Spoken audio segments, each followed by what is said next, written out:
Hello दोस्तों, आप सभी का रिकॉन स्टडी एकेडमी परिवार में स्वागत है। आज हम आप सबके लिए दोस्तों यूपीटीईटी का मॉडल पेपर लेके आए हैं। दोस्तों यूपीटीईटी 2023 यूपीटीईटी 2023 का मॉडल पेपर लेके आए हैं और सीटेट 2023 जो जुलाई में एग्ज़ाम होते हैं उसका हम आप सबके लिए मॉडल पेपर लेके आए हैं। सब्जेक्ट हिंदी का। किसका दोस्तों? हिंदी का। ठीक है, तो आइए आज की क्लास स्टार्ट करते हैं। आज का पहला क्वेश्चन है, निम्नलिखित में से कौन सा शब्द तद्भव है। तो इसमें पूछा है कौन सा शब्द तद्भव है।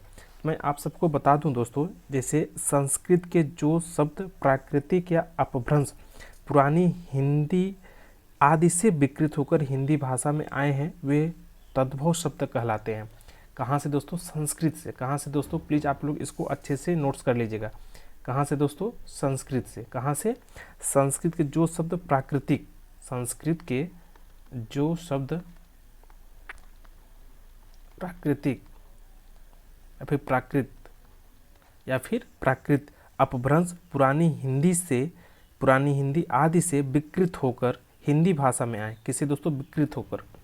विकृत होकर हिंदी भाषा में आए हैं वे शब्द क्या कहलाते हैं? तद्भव। वे शब्द क्या कहलाते हैं? तद्भव कहलाते हैं। जैसे दोस्तों खेत हो गया, जैसे खेत, तो हमारा ऑप्शन क्या हो गया? आंसर खेत। ठीक, ये हमारा क्या हो जाएगा?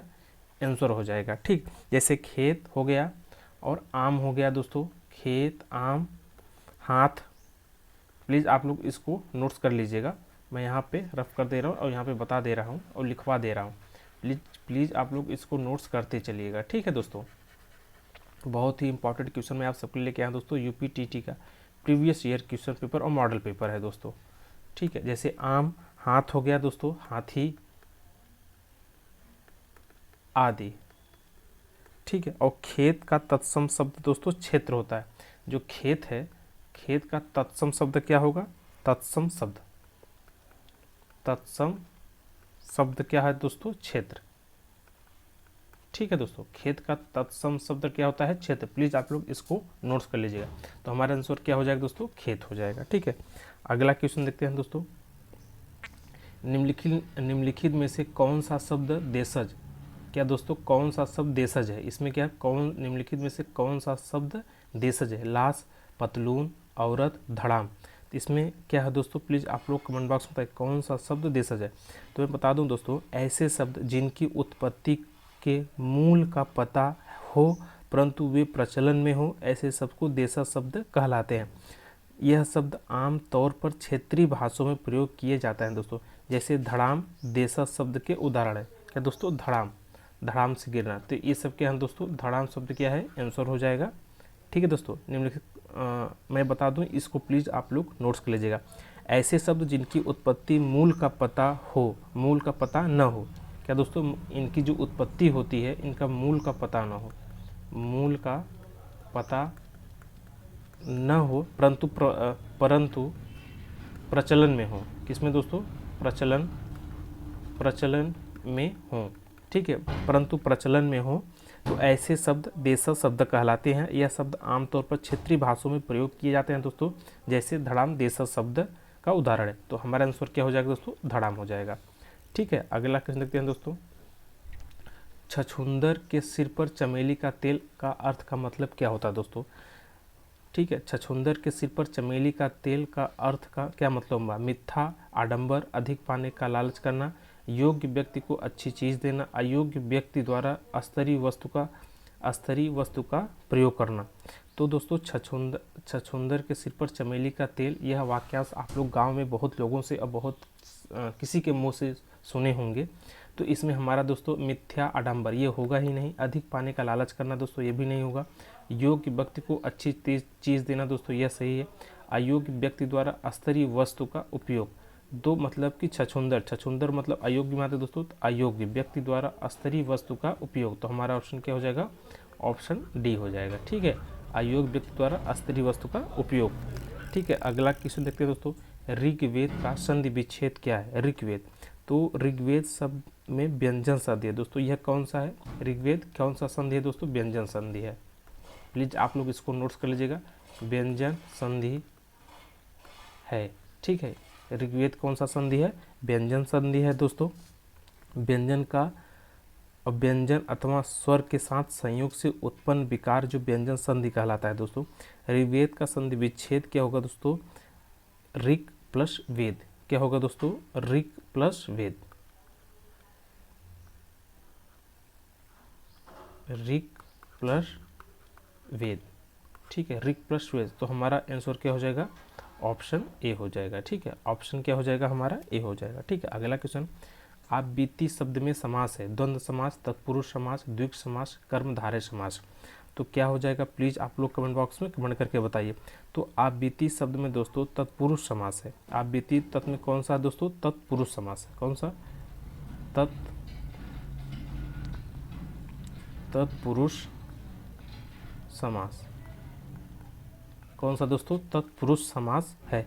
और शब्द में दूसरे पद की प्रधानता होती है दोस्तों तथा विभक्ति चिन्ह लुप्त हो जाता है, उसे तत्पुरुष समास कहते हैं। आप बीती शब्द का समास विग्रह आप पर बीती होगी, दोनों पदों के मध्य पर परसर्ग का लोप होने के कारण अधिकरण तत्पुरुष समास कहलाते हैं।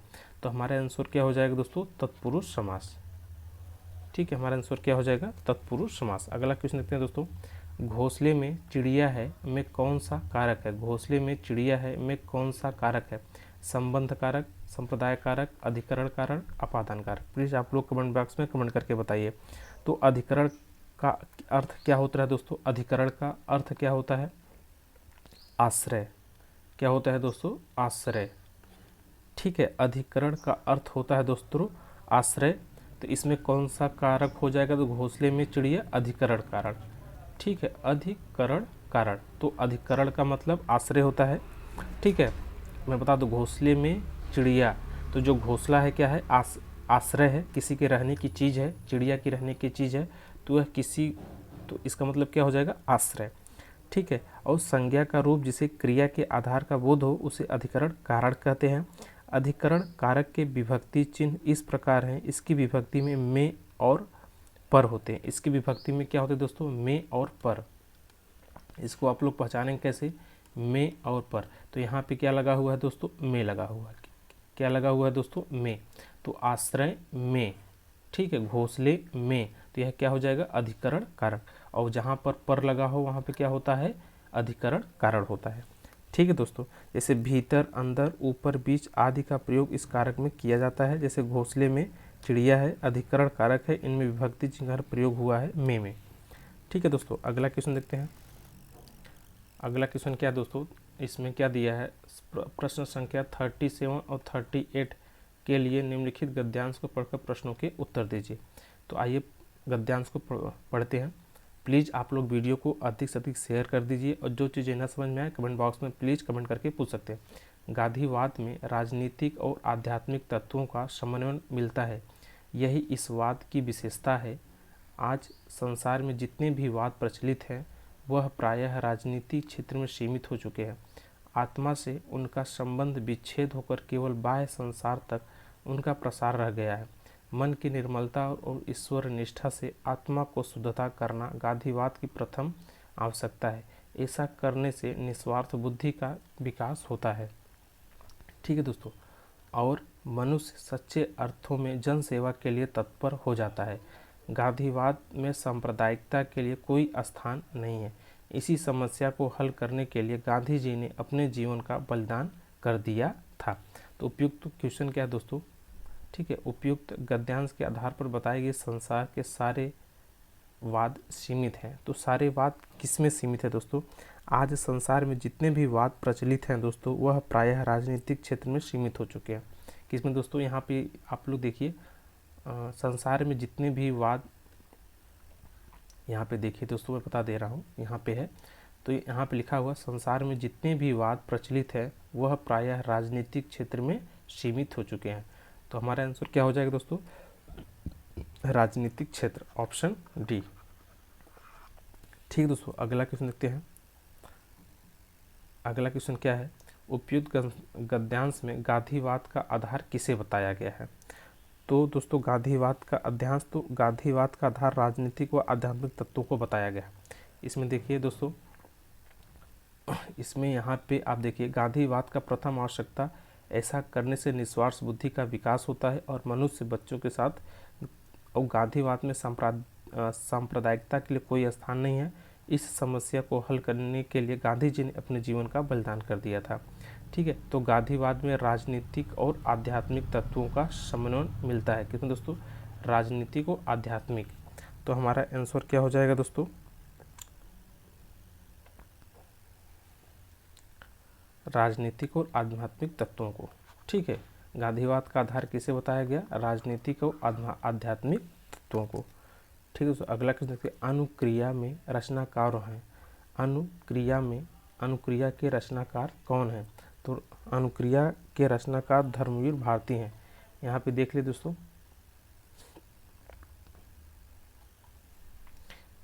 इसमें आप लोगों को बता दूं, प्रसार, यह मन की निर्मलता और निष्ठा से आत्मा को शुद्ध करना गांधीवाद की प्रथम आवश्यकता है। तो इसमें कौन है दोस्तों? अनुक्रिया के रचनाकार कौन है दोस्तों? धर्मवीर भारती हैं। तो हमारा आंसर क्या हो जाएगा दोस्तों? धर्मवीर भारती हो जाएगा।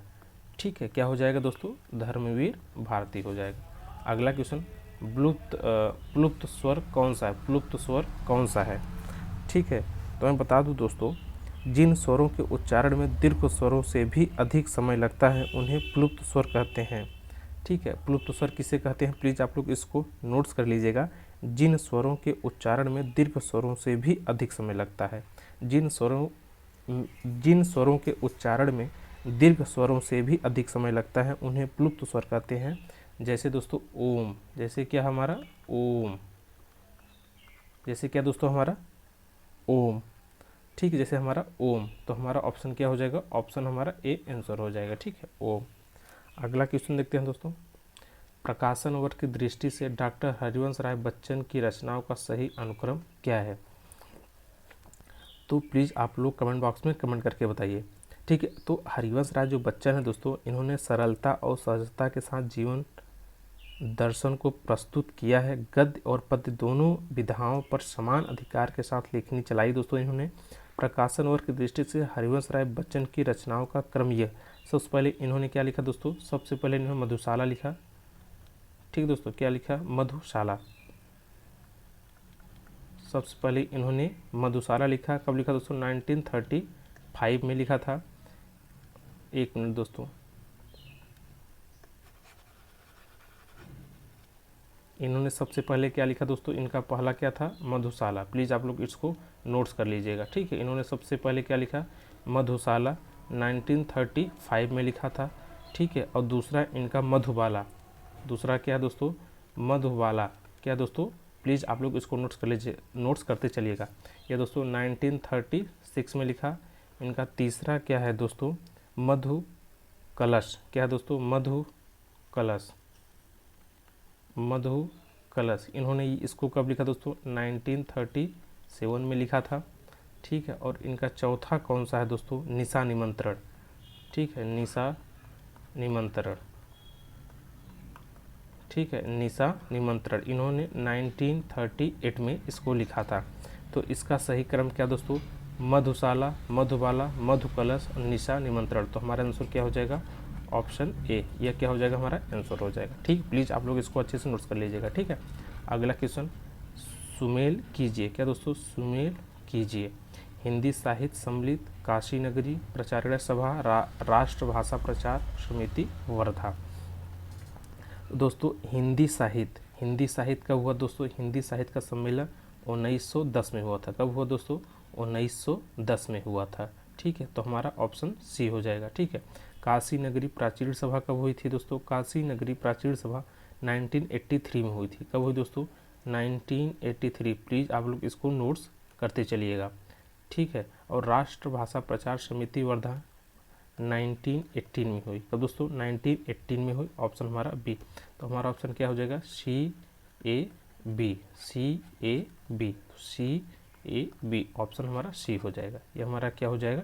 आंसर हो जाएगा। प्लीज़ आप लोग इसको अच्छे से नोट्स कर लीजिएगा। ठीक है, अगला क्वेश्चन देखते हैं, तुलसीदास के रचनाकार हैं। तो तुलसीदास के रचनाकार हैं कौन है दोस्तों? केशवदास, सूर्यकांत त्रिपाठी निराला, डॉक्टर रामविलास शर्मा, महादेवी वर्मा। तो कौन है दोस्तों? तुलसीदास के रचनाकार सूर्यकांत त्रिपाठी, कौन दोस्तों? सूर्यकांत त्रिपाठी निराला है। यह खंड काव्य 1938 में प्रकाशित हुआ था। दोस्तों यह खंड काव्य कब प्रकाशित हुआ दोस्तों? 1938 में। प्लीज़ आप लोग इसको नोट्स कर लीजिएगा। 1938 में प्रकाशित हुआ। ठीक है, प्लीज़ आप लोग इसको अच्छे से नोट्स कर लीजिएगा। ठीक है, अगला क्वेश्चन देखते हैं। आन्या से अनन्या आत्मकथा किसकी है दोस्तों? तो मैं बता दूं दोस्तों, भारतीय साहित्य में विलक्षण बुद्धिजीवी डॉक्टर प्रभा खेतान दर्शन और अर्थशास्त्र जो थे, समाजशास्त्र, विश्व बाजार, उद्योग जगत की गहरी जानकारी इनको थी। किसको दोस्तों? प्रभा खेतान को। किसको थी? प्रभा खेतान को। प्रभा खेतान। ठीक, किसको थी दोस्तों? डॉक्टर बुद्धिजीवी डॉक्टर प्रभा खेतान। तो हमारा आंसर क्या हो जाएगा? प्रभा खेतान। ठीक है, अगला क्वेश्चन देखते हैं दोस्तों। प्रभु जी तुम चंदन हम पानी किसका वाक्य है? प्रभु जी तुम चंदन हम पानी किसका वाक्य है? तो प्रभु जी तुम चंदन हम पानी रैदास जी की पंक्ति है। किसकी दोस्तों? रैदास जी की पंक्ति है। रैदास जी की पंक्ति है दोस्तों। इस पंक्ति में रैदास जी भगवान से कहते हैं, तुम चंदन जैसे बहुमूल्यवान, खुशबूदार और सबके प्रिय हो, हम लोग पानी जैसे, अतः यहाँ प्रभु की श्रेष्ठता सिद्ध है। ठीक है, तो यहाँ पे किसकी दोस्तों? प्रभु की श्रेष्ठता क्या है? सिद्ध है। प्रभु की श्रेष्ठता सिद्ध है। श्रेष्ठता सिद्ध है।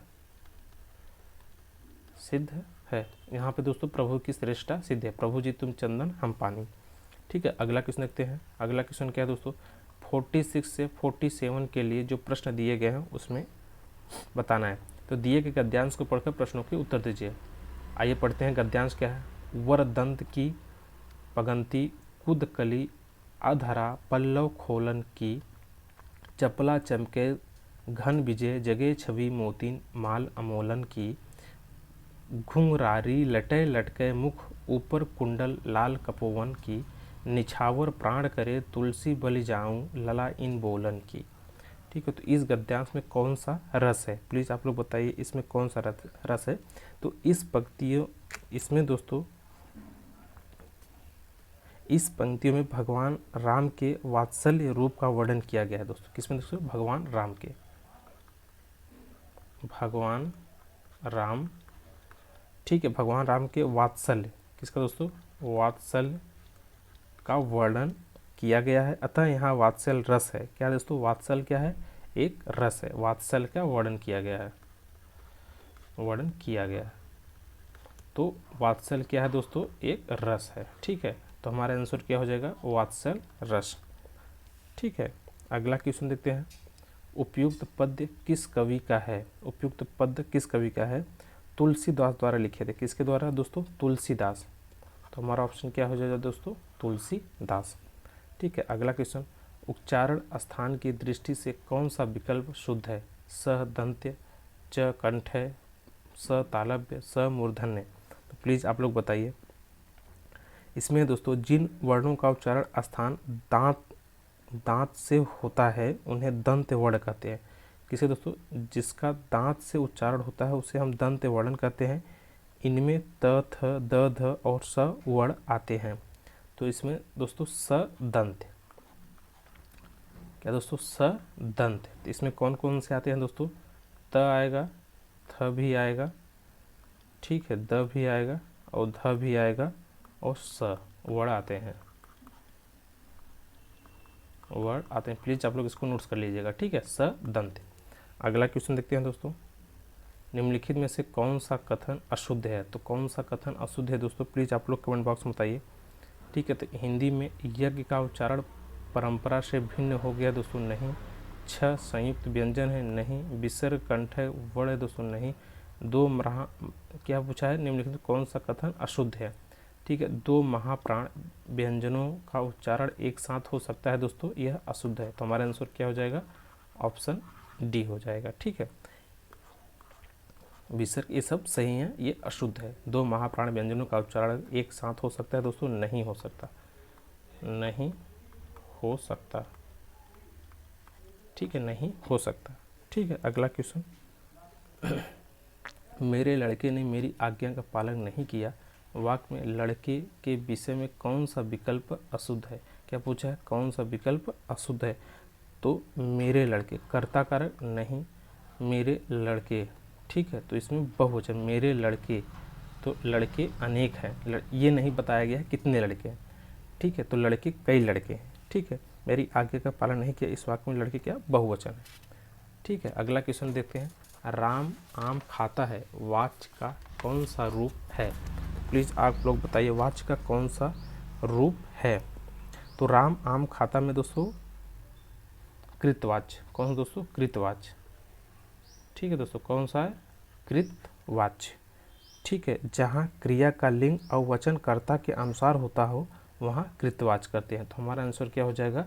कृतवाच्य। मैं आप सबको बता दूँ, जहाँ क्रिया का लिंग और वचन कर्ता के अनुसार होता है वहाँ कृतवाच्य होता है। अगला क्वेश्चन, रहीमन पानी राखिए, बिन पानी सब सून, पानी न उबरे, मोती मानस चून। इस दोहे में कौन सा अलंकार है? रूपक, श्लेष, उत्प्रेक्षा, उपमा।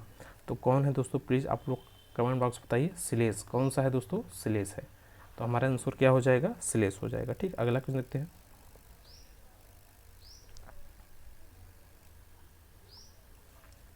अगला क्वेश्चन क्या है दोस्तों? निम्नलिखित में से कौन सा शब्द अशुद्ध है? तो दिए गए दोस्तों वाक्यों में अंगना शुद्ध शब्द है, जिसका अर्थ है सुंदर अंगों वाली स्त्री। क्या दोस्तों? सुंदर अंगों वाली स्त्री। अन्य विकल्प में क्या है? अशुद्ध है। तो अगना, अगना हमारा आंसर क्या हो जाएगा दोस्तों?